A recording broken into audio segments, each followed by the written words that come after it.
बैठक कैसी होना चाहिए ध्यान की?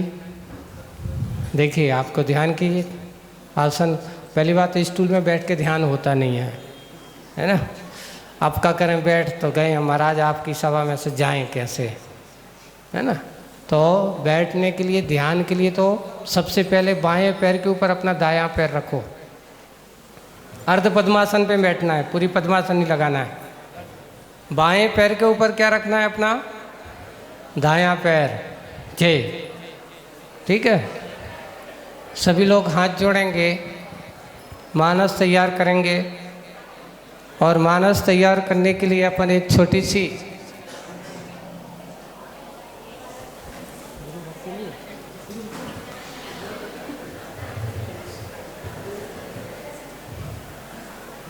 गुरु भक्ति वाली पुस्तक देना भाई, नीली वाली।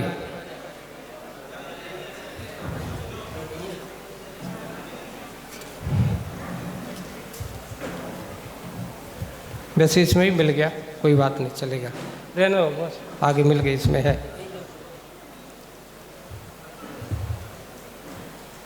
सभी लोग आंखें बंद करेंगे और एक धारणा बनाएंगे अपन। और धारणा बनाते हुए एक भावना भी बनाएंगे। और भावना की तैयारी के साथ यहाँ से मैं बोलूँगा, आप लोगों को दोहराना है उसको, है ना। और अच्छे से बिल्कुल अपने आप को शांत, गहरी सांस लो, बिल्कुल शांत हो जाओ। कोई विकल्प नहीं होना चाहिए। बिल्कुल ऐसा महसूस करो, मुझे कोई विकल्प नहीं, मैं एकदम शांत हूँ, मैं एकदम शांत हूँ, ऐसा महसूस करो। मुझे किसी के बारे में कोई विकल्प नहीं। गहरी श्वास लेकर के और अंतरंग की भावनाओं को हम एक भावना के माध्यम से हम सब प्रदर्शित करते हैं। मैं यहाँ से बोलूँगा और आप सबको बिल्कुल उन शब्दों को दोहराना है। भावना दिन रात मेरी, सब सुखी संसार हो।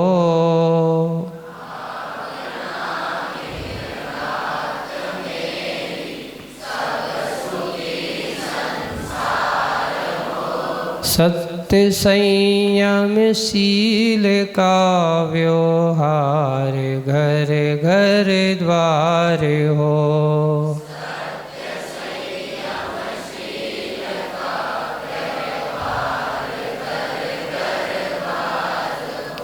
भावना दिन रात मेरी, सब सुखी संसार हो।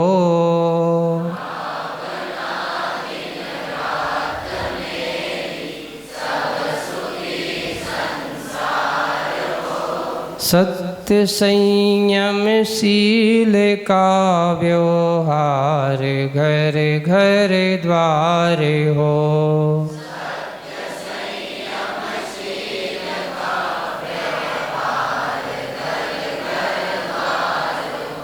धर्म का प्रचार हो और देश का उद्धार हो।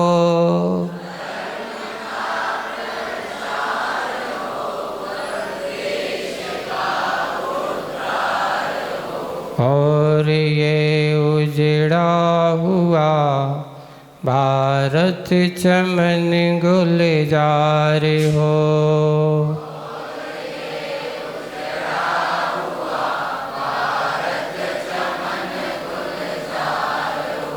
भावना दिन रात मेरी, सब सुखी संसार हो।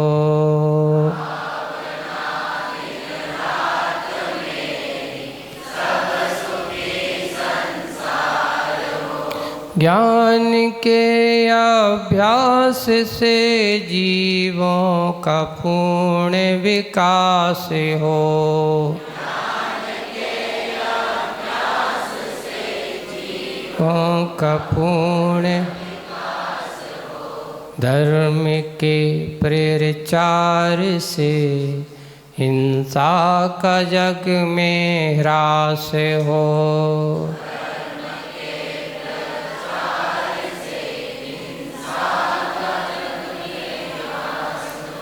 भावना दिन रात मेरी सब सुखी संसार हो।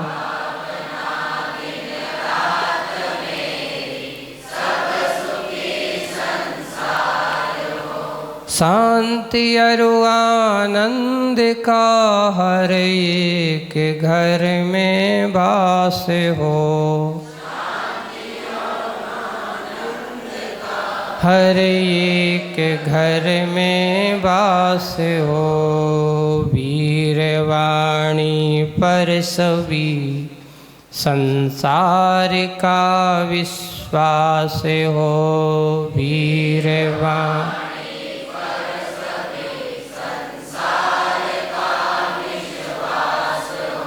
भावना दिन रात मेरी सब सुखी संसार हो।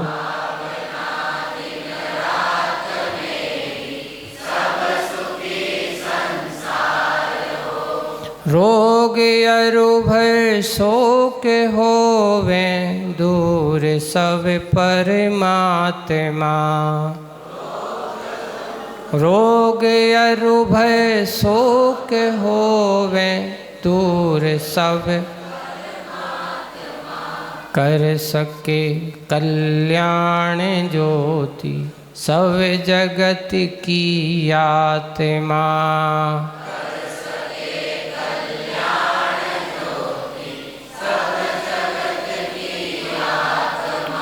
भावना दिन रात मेरी सब सुखी संसार हो।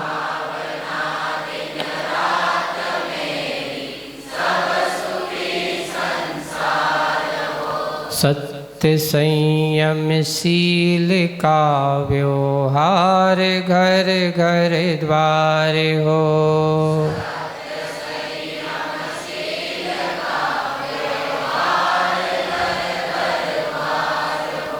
भावना दिन रात मेरी सब सुखी संसार हो।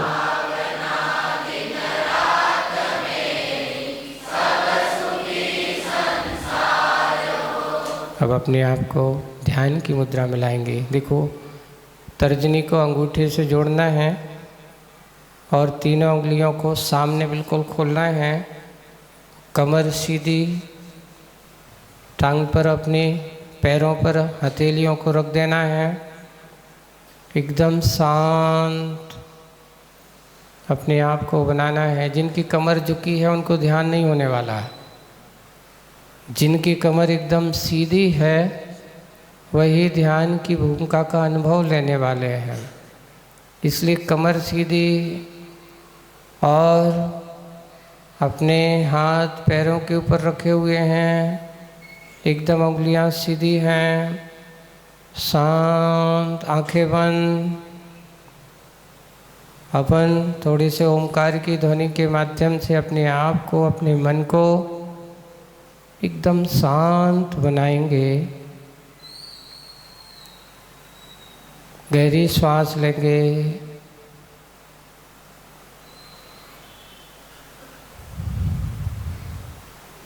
हम यहाँ से उच्चारण करेंगे पहले, फिर आप सब एक स्वर में, जब जैसी सांस पूरी हो वहाँ माँ कहते हुए श्वास ओमकार को पूरा करेंगे।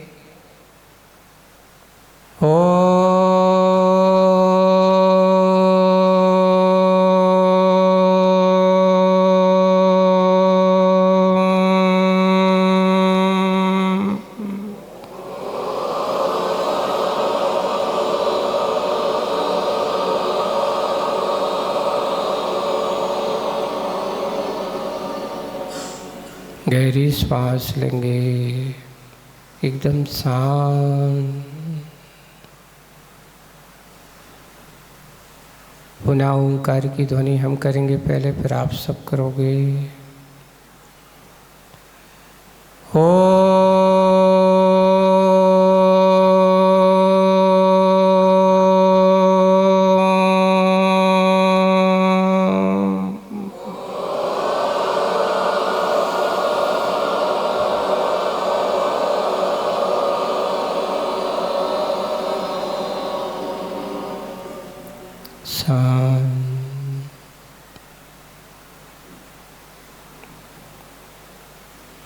पुनः एक बार और करेंगे ओंकार की ध्वनि को, पहले हम फिर आप सब। ओ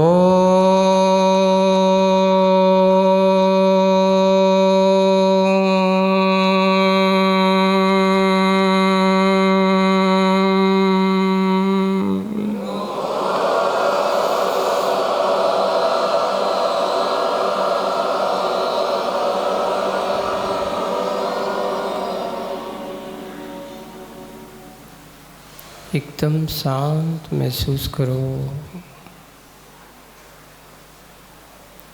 किसी प्रकार का कोई विकल्प नहीं। मैं स्वस्थ हूँ।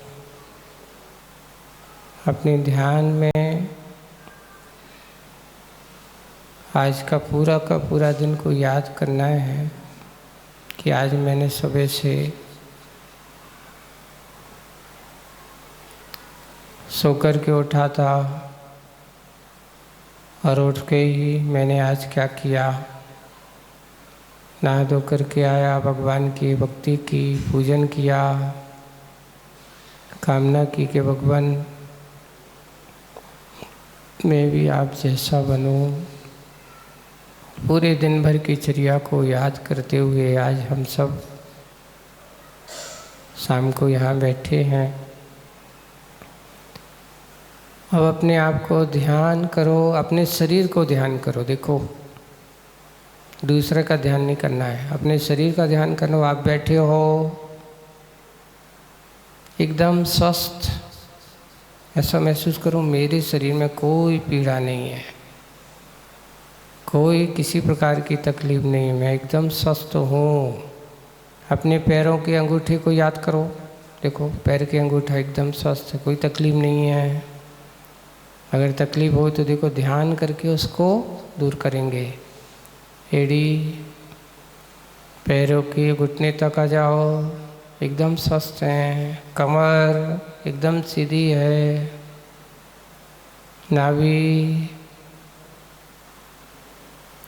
एकदम, देखो छोटे छोटे संवेदन वहाँ हो रहा है। नाभि के बाद हृदय, श्वास आ रही है, जा रही है।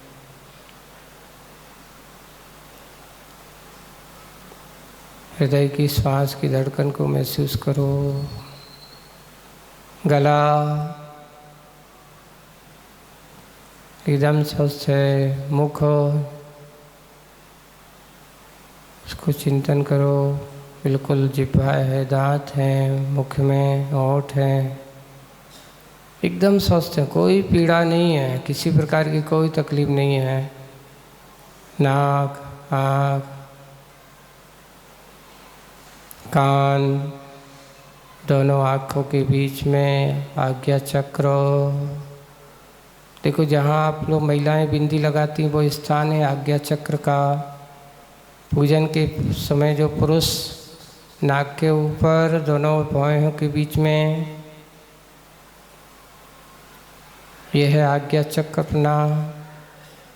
ये आज्ञा चक्र हमारा एकदम, देखो कल्पना करो, धारणा बनाओ, वहाँ पर एक छोटा सा गोल, बिल्कुल सोने की भांति सूर्य की तरह चमकता हुआ धारणा बनाओ आज्ञा चक्र को। जैसे सुबह सुबह का सूर्य होता है, बाल भानु लाल लामी लिए हुए, ऐसा हुआ है आज्ञा चक्र। एकदम स्वस्थ अपने शरीर को बनाना है। उस शरीर में पूरे के उस प्रकाश को फैलाना है। देखिए आपके शरीर की बीमारी को दूर करना है, हमें तकलीफ को दूर करना है। और हमने आज्ञा चक्र के उस तेज को, पीला पीला घूमता हुआ चक्र, ऐसा लग रहा है जैसे सुदर्शन चक्र घूम रहा है। वह है तेज, बहुत तेज, सूर्य की तरह है। ऊपर माथे पर उसकी किरणों को ले जाओ, देखो माथे पे कालापन था, बिल्कुल उजाला हो गया। मस्तिष्क बिल्कुल पूरे चेहरे पर देखो, नीचे तक, पीछे तक, चेहरे पर, आँखों के पास, कान के पास, और पूरी गर्दन बिल्कुल ऐसी चमक रही है आपकी जैसे सोने की हो। बिल्कुल सोने जैसा तेज हो गया आपके शरीर में। सीना, पीठ, हाथ बिल्कुल ऐसी पानी जैसे नीचे बहता जाता है, ऐसा महसूस करो कि वह प्रकाश हमारे पूरे शरीर में फैलता जा रहा है। जहाँ कहीं रुकावट है, तकलीफ है, वो उसको दूर कर रहा है वो। और करते हुए नीचे पूरे शरीर, सीने से लेकर कमर तक, बिल्कुल हाथ, दोनों हाथ, कमर के नीचे दोनों पैर, और पैर के बाद दोनों अंगूठे तक पूरा शरीर।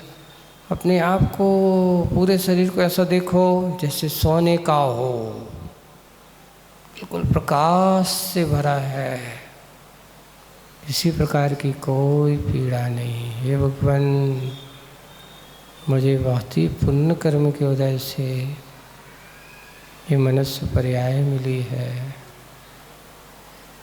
अहो भाग्य है, सौभाग्य है जो मेरे लिए ऐसा मन मिला, मुझे वचन मिले कि मैं आपका नाम ले सकता हूँ, मैं आपका स्मरण कर सकता हूँ।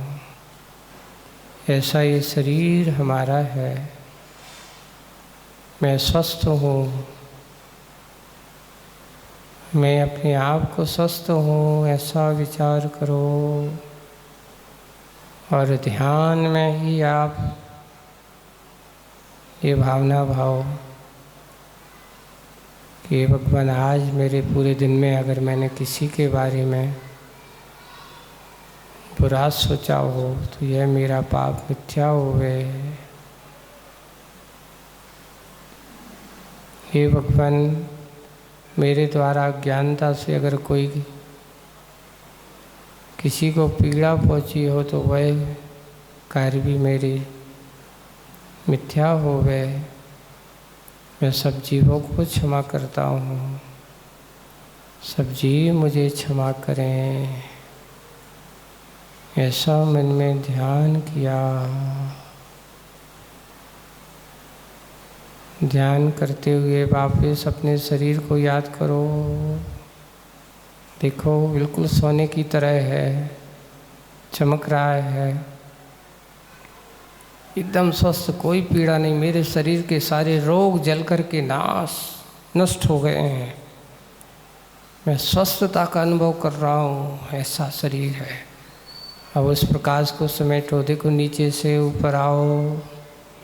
बिल्कुल ऐसा होता जा रहा जैसे स्नान करने के बाद हम शरीर को महसूस करते हैं, ऐसा आपका शरीर ने पूरे शरीर के रोगों को दूर कर दिया है। आप स्नान करने के बाद जैसे ताजगी का अनुभव करते हो, ऐसा ही मैं महसूस कर रहा हूँ। बिल्कुल आपका शरीर बिल्कुल साफ सुथरा होता जाता रहा है। नीचे से शरीर के विकार को जला करके नष्ट हो चुके हैं। पैर के ऊपर तक देखो, नीचे के भाग काला सा हो गया, ऊपर प्रकाश आ रहा है कमर तक, कमर के बाद सीने तक, दोनों हाथ का समेट करके वापस गले में, और गले के बाद मुख, आँख, कान, पीछे से समेटते हुए पूरे सिर बिल्कुल सामान्य हो गया है। और पूरे प्रकाश को जाकर के वापस आज्ञा चक्र में प्रवेश समा गया। आपका शरीर एकदम स्वस्थता का अनुभव कर रहा है, कोई बीमारी नहीं है। और ऐसे स्वस्थ शरीर को, पूरे शरीर को याद किया। पुनः ओंकार की ध्वनि अपन करेंगे। एक बार पहले हम, फिर आप सब।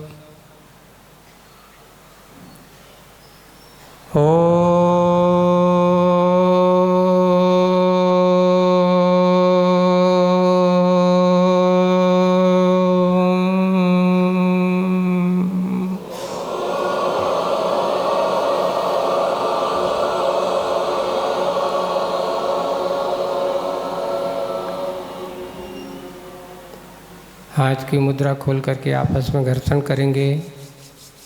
हथेली को आपस में मिलाएंगे। अभी आँख नहीं खोलना है। बीच की हाथ की बीच की दोनों उंगलियों को आँखों के ऊपर ले जाओ और अंदर से बाहर की ओर लाना है। आँखों को एकदम नहीं खोलना। इस प्रकार आज अपन ने छोटा सा ध्यान किया और ध्यान करके अपने आप को स्वस्थ और एनर्जिक बनाया। चलते हैं। आज अभी अपने पास 20 मिनट हैं। 20 मिनट में अब जिसको भी चालू करेंगे, जिज्ञासा समाधान जिसकी कोई भी है, माइक हाथ में पहुंचाओ उनको और वहाँ से वो पूछेंगे, यहाँ से हम बताएंगे। चलें, कहाँ से चालू करना है? हेलो।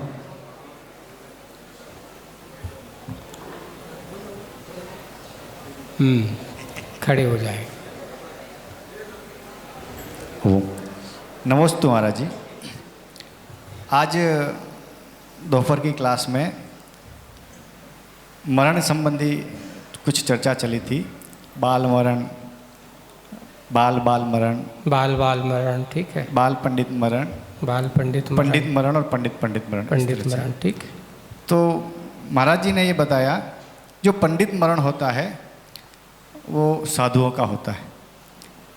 मेरी शंका ये रही महाराज जी कि जो हम साधुओं को पंडित नहीं कह सकते हैं क्या? क्योंकि ये जो पंडित जो लोग होते हैं उनको हम पंडित क्यों कहते हैं? देखिए, एक बहुत अच्छा है। पंडित का अर्थ,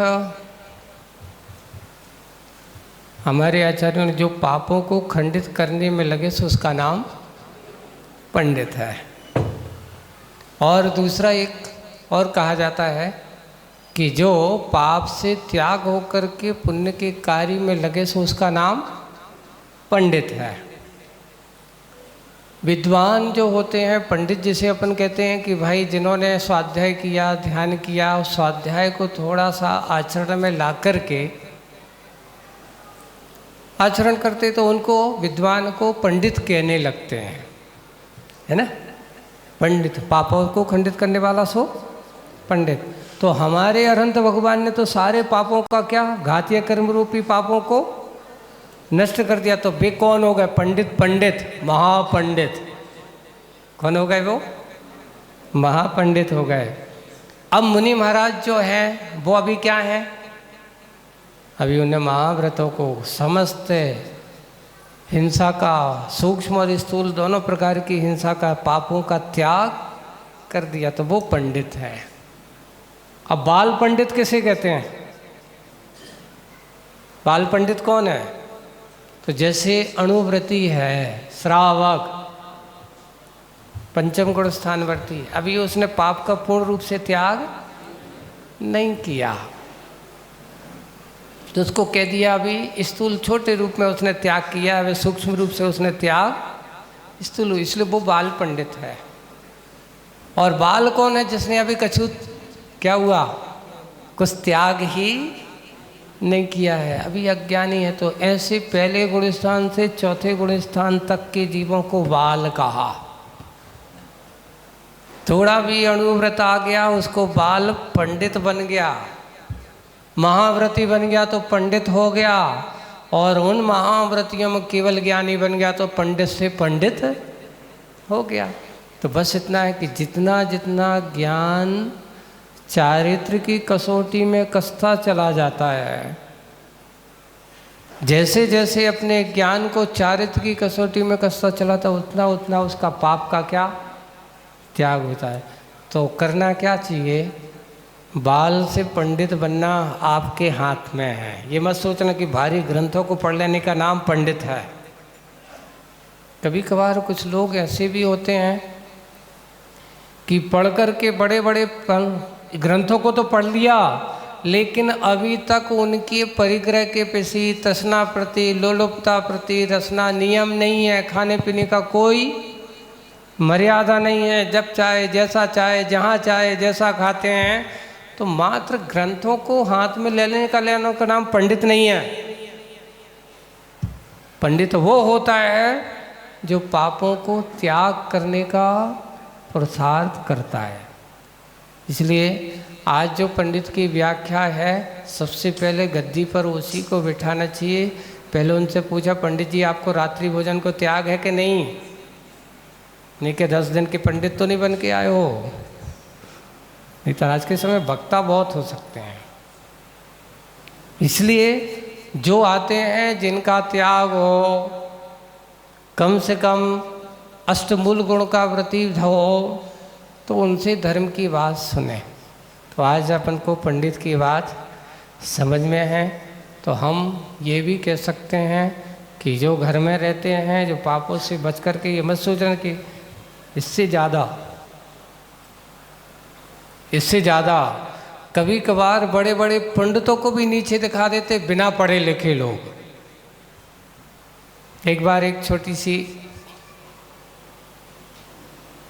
एक बात बहुत अच्छी पड़ी, आपको मैं बताता हूँ। थोड़ी सी हंसी की भी है लेकिन मतलब की भी है। एक विद्वान थे, प्रवचनकार, अच्छे बढ़िया प्रवचनकार हैं। अब प्रवचन करते समय एक माँ उनको मन में थोड़ी सी हंसी या मजाक करने के, तो उस समय नरक की व्याख्या कर रहे हैं। अभी जैसे आएंगे तीसरा अध्याय जब अपन करेंगे तो उसमें मिलेगा। और व्याख्या कर रहे हैं तो उसमें पहली पृथ्वी का नाम क्या है? रत्न प्रभा, है ना। तो उन्होंने एक अम्मा जो थी बड़े अच्छे गौर से सुन रही थी, लेकिन वो पढ़ी लिखी कम थी पर सुनती थी, श्रद्धान के साथ सुनती थी। तो पंडित जी कहते हैं, अम्मा तुम्हें रत्न प्रभा पृथ्वी में जाना है? उन्होंने क्या कहा? अम्मा तुम्हें रत्न प्रभा पृथ्वी में जाना है। तो अम्मा ने ऐसी बात कही, पंडित जी नीचे मुँह करके लटक के बैठ गए। तो वे क्या कहती हैं, पंडित जी हमारे भाग में कहाँ बतो आप ही लोगों के पुण्य में है। हमारे भाग में, हम तो बिना पढ़े लिखे हैं। ऐसी रत्न प्रभा पृथ्वी तो कौन को मिलती है? आप जैसे। तो वो पंडित जी कहते, भैया किसी से भी ज्ञान का दुरुपयोग नहीं, किसी को नीचे दिखाने का काम। एक छोटे व्यक्ति को कभी छोटा मत समझना। कभी कभार वो छोटा व्यक्ति ऐसा जवाब देता है कि बड़े बड़े ज्ञानी भी जवाब नहीं दे पाते। उस माँ ने जब कहा तो पंडित जी को सोचना पड़ा कि वास्तव में मैंने हंसी मजाक में ऐसा पूछा, और सच्ची मजाक का फल ये हुआ कि मुझे भी सोचने की बात करना पड़ती है। इसलिए कभी हंसी मजाक में भी ऐसा नहीं करना। तो ऐसे कभी कभार हो जाते हैं, उनके लिए बहुत अच्छा जवाब मिल गया। पंडित जी ने कहा, अम्मा क्षमा करना, हमने आज आपको क्या किया, हंसी मजाक में ऐसा कह दिया। भैया मैं जो नहीं पता था मैंने क्या कह दिया, हमने तो सहज में बोल दिया। सहज का उत्तर बहुत अच्छा होता है। चलें अगला कोई दे दो भाई, एक वहीं खड़े हो जाओ। कल से जिनका भी है तो नोट्स लिस्ट में नाम लिख लेना, तो फटाफट बोलते जाएंगे, है ना। आज पहला दिन है तो पहले दिन में लोगों के एक माइक और इधर लेके खड़े हो जाओ, और जिसको पहले अगला कोई जिसको है ना एक और कोडलेक्स इधर दे दो। हाँ नमोस्तु गुरुदेव। जब भी आचार्य श्री के बारे में सोचते हैं तो उनकी समाधि के बाद वो कौन सी गति में होंगे, विचार पड़ता वो कहाँ होंगे? आचार्य श्री देखिए, महाव्रती आचार्य श्री जो होते हैं नियम से इस वर्तमान का बाल काल में तो मोक्ष तो है नहीं है सीधा, तो स्वर्ग में निश्चित हैं, क्योंकि एक बार महाव्रतों के साथ जिसने मरण किया हो उसकी कभी दुर्गति हो ही नहीं सकती। और पूज्य आचार्य भगवान के बारे में आप कहें, अरे जिनने इतने सारे भव्य आत्माओं को कल्याण कर दिया, जिसने इतने सारे भव्य जीवों को सद्मार्ग, आज हजारों की नहीं लाखों की संख्या पूरा देश जिनके बारे में आस्था की दृष्टि से रखते हैं, ऐसे गुरु महाराज जिनका कल्याण करने वाला। आपने लिखा है आचार्य, अगर एक व्यक्ति को भी तुम पाप से बचा लेते हो, पाप के गर्त से, तो समझ लेना तुम्हारा जीवन का उद्धार हो जाएगा। उनने तो कितने जीवों को मार्ग दे दिया। आज आपकी बात क्या कहूँ, एक संस्मरण सुनाता हूँ अब, तुमने अच्छा देखिए कहाँ कहाँ कैसे कैसे आचर्षी को मानने वाले हैं। हम लोग यहाँ से बिहार करते हुए गुजरात यात्रा करते समय नडियाद से निकले थे, और नडियाद से निकले तो हाईवे से एक ट्रक वाला था, वो जा रहा था और उसने आचार्य श्री को देखा, ट्रक चला रहा है वो, उसने गाड़ी रोकी, या वो रुकते रुकते थोड़े से आचार्य श्री और संग निकल गया, वो भी आगे निकल गया, पीछे लाया वो अपनी गाड़ी, और पीछे ला करके उसने खड़े करके, और आचार्य जी के सामने सरदार था वो, और बिल्कुल साष्टांग पंजाब साइड का था, जबकि आचार्य जी कभी पंजाब साइड गए नहीं। अब देखिए आप, वहाँ वो साष्टांग होकर के लेट गया, और लेट करके बहुत जोर से रो रहा है। बोले कि क्या हो गया भाई? अब आचार्य जी अचानक कोई ये बिना अनजान आदमी ऐसा रो रहा है। हम लोग, अब वो रो रहा है, बिल्कुल बिहार चल रहा था, तो हम लोग सब उसको खड़े, उसको उठाए, भाई क्या हो गया, कोई ऐसा होगा, दुखी होगा, पीड़ा हो गई। आचार्य जी उसको चलाते वहीं थोड़ी आगे जाकर के बैठना हुआ, वो अपनी गाड़ी को छोड़ कर के साथ में चल रहा है, रोता जा रहा है। चलते चलते जब वहाँ बैठे, और बैठने के बाद वो शांत हुआ, उससे पूछा कि भाई क्यों रो रहे हो, कारण क्या है? बोले कि ये महाराज को मैं कम से कम 15 साल से ढूंढ रहा हूँ इनको। कितने साल से ढूंढ रहा हूँ इनको? इनको मैं 15 साल से खोज रहा हूँ। बोले कि तुमने कभी देखा नहीं? बोलो कि ये मेरे रात में कई बार स्वप्न में आते हैं। क्या आते हैं? स्वप्न में आते हैं, मुझे मार्ग दिखाते हैं। इनने स्वप्न में मुझे उपदेश दिया है, मैंने उसी समय से शराब, मांस, अंडा, शुद्ध शाकाहारी बना हूँ। ये तो हमारे गुरु महाराज हैं। देखिए ऐसे भी भक्त कि जिनने कभी गुरुजी के दर्शन नहीं किए, पर गुरुजी के प्रति आस्थावान, स्वप्न में उसने आचार्य जी के दर्शन किए। और उसने जब आचार्य जी को सुनाया, आचार्य जी मेरे साथ, मैं आपको हर जगह खोजता हूँ, लोगों से पूछता था, पंजाब में जगह जगह पूछता था, पर मेरे पास आपका कोई, अब स्वप्न में मैं आपको क्या बताऊँ, मुझे तो एक नागा बाबा आते हैं। अब कौन से कैसे कहते हैं, अब वो नहीं जानता था कि जैन महाराज ऐसे होते हैं। मुझे तो एक नागा बाबा आते हैं, और वो मुझे रास्ता, जब भी मैं संकट में होता हूँ वो मेरे पास आते हैं और कुछ ऐसा बता के चले, मेरे संकट दूर हो जाता है। और उसने जब देखा, देखते ही वो तो कहता है, मुझे तो इतने वर्षों की तपस्या, वर्षों की खोज आज मेरी पूरी हो गई। सोचो ऐसे आचार्य श्री के लोगों को कल्याण करने वाले लोगों का क्या होगा। तो हम तो दावे के साथ किसी में संशय नहीं है, वो तो मात्र अब आने वाले समय में ऐसा पुण्य है जिनके जीवन का वे कभी दुर्गति के पात्र तो हो ही नहीं सकते। देव गति में जाकर के उत्तम देव हैं, वहाँ से आएंगे, मुनि बनेंगे, और मुनि बन के कोई भरोसा नहीं, उसी भव से मोक्ष भी जा सकते हैं। पर केवल ज्ञानी के भविष्य केवल ज्ञान में क्या है वो जाने है, उनकी बात अपन कह नहीं सकते।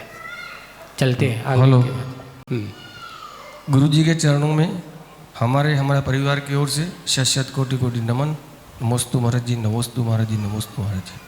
महाराज जी, आपके सानिध्य में नवंबर में जो हमारा कल्पतरु महामंडल विधान होने वाला है, उसकी क्या महिमा है, उसी तरह होंगे। हाँ, कल्पतरु महामंडल विधान आने वाले समय पर, और यहाँ पर होना है। देखिए, मनुष्य लोग जो होते हैं, कल्पतरु महामंडल विधान चक्रवर्ती करता है। कौन करता है? चक्रवर्ती।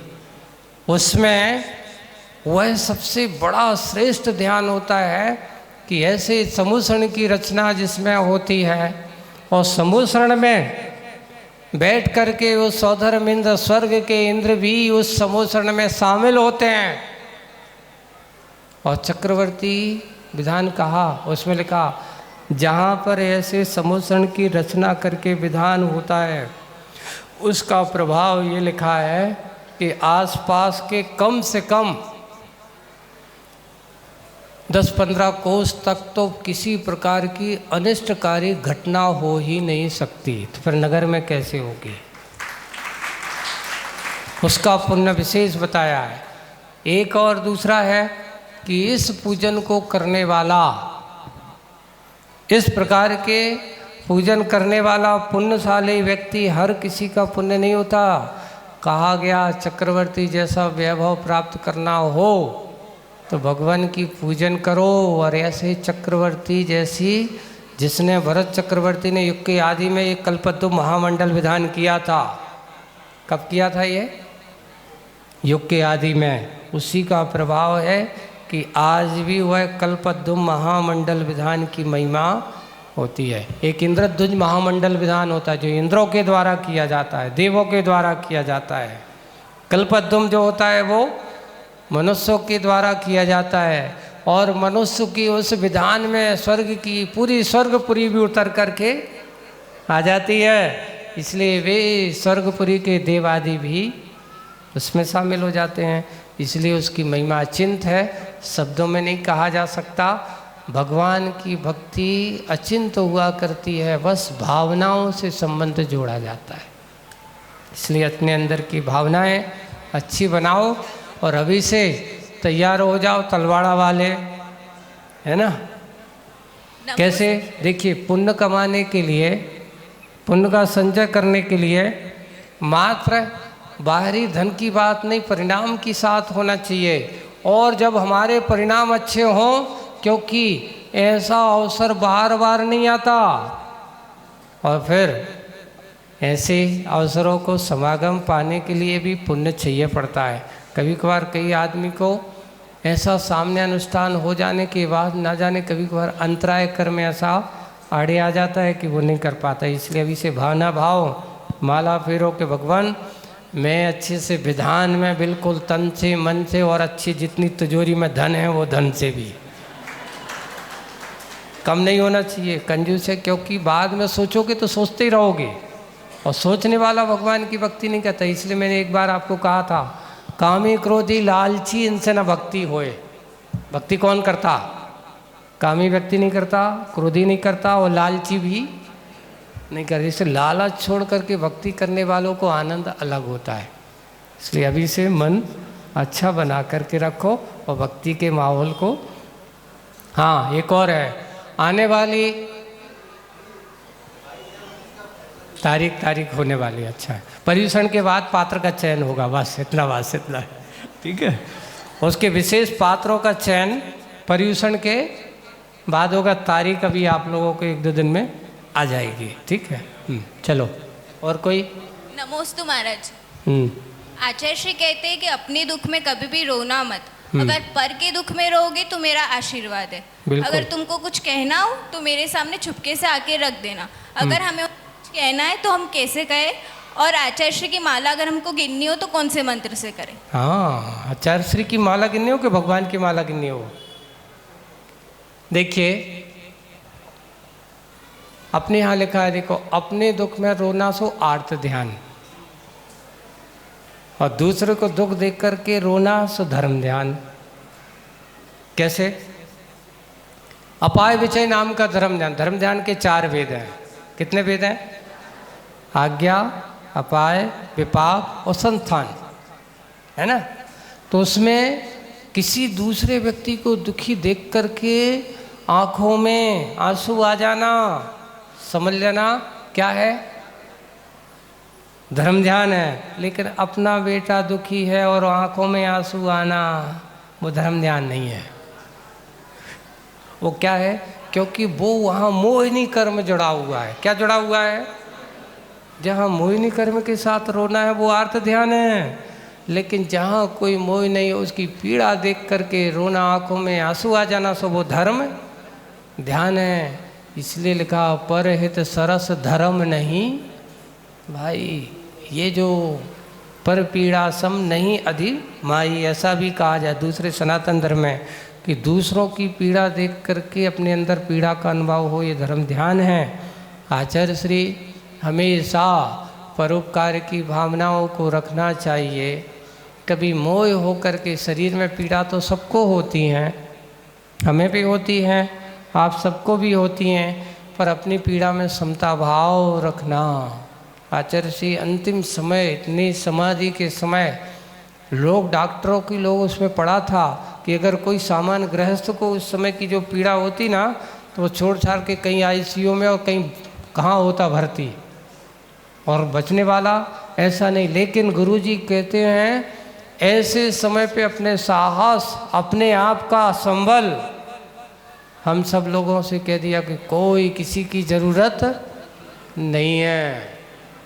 आप लोगों को जब पीड़ा होती तो उनको फ़ोन करो, उनको बुलाओ, इनको बुलाओ, ये लाओ। क्यों? हम तकलीफ में हैं।